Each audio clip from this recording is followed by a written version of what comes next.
quelqu'un, là, puis le torturer pour le faire parler, c'est encore illégal au Canada, hein? District 31 s'apprête à célébrer son 500e épisode. Et c'était un rêve pour vous d'incarner la lieutenant Gabrielle Simard, une femme déterminée, mais très humaine aussi, bienveillante, féministe.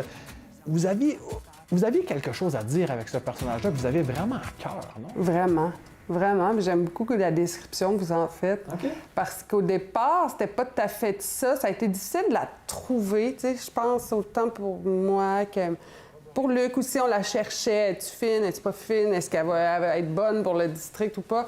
Mais avec le temps, j'ai pris ma place plus, puis je me suis assumée dans ce que j'avais envie de dire aussi comme artiste puis comme femme avec ce rôle-là. Parce qu'à un moment donné, j'ai réalisé...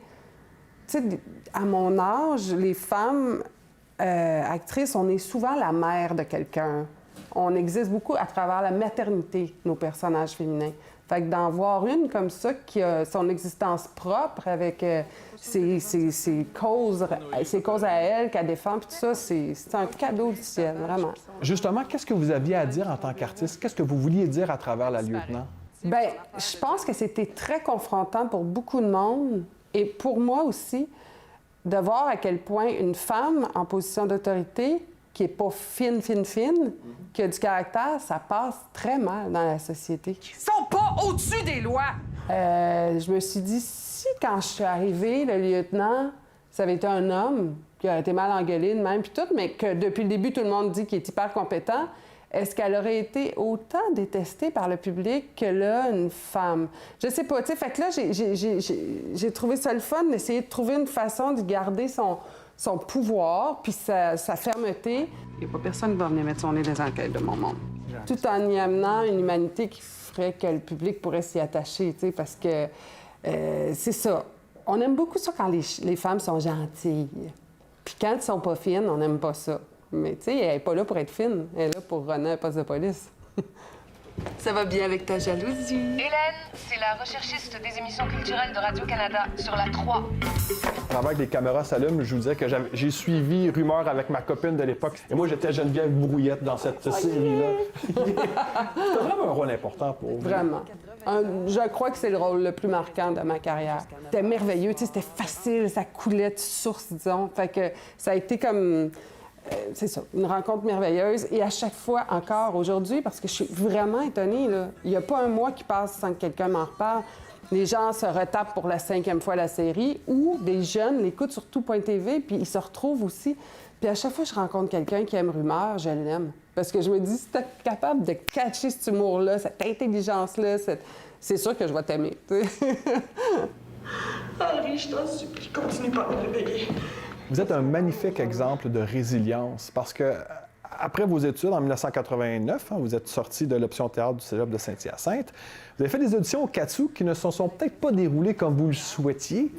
Comment vous avez réussi à rebondir, à vous trouver des séries comme Blanche, puis après, ça a décollé, là? Bien, tu sais, être un artiste, c'est beaucoup une question de ténacité. Mais une carrière d'artiste, c'est se faire dire non 90 % du temps. Puis les rares oui qu'on a, bien ceux-là, quand on est chanceux, ça m'amène ici, tu sais.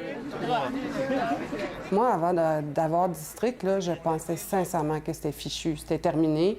Puis je me demandais vraiment ce que j'allais faire d'autre de ma vie, parce que bien sûr, ça fait 30 ans que toute mon énergie et toute mon intelligence et mes recherches et tout ça sont tournées vers le métier d'actrice. Donc là, tu sais, quoi faire d'autre, tu sais, Monac, je sais pas, là.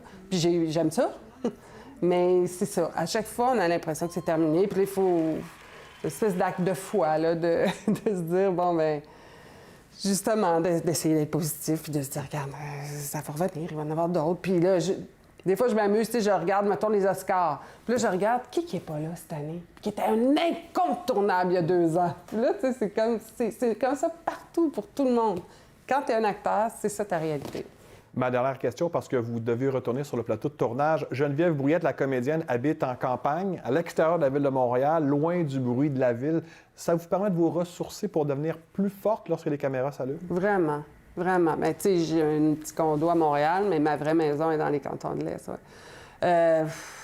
c'est ça, la nature, tout ça. C'est ce qui me permet d'avoir du recul, de décrocher, puis de pas prendre les choses de façon trop dramatique ou trop... tu sais, parce que ça reste que... Relax, là, c'est juste la télé que tu fais. C'est ça que je me dis.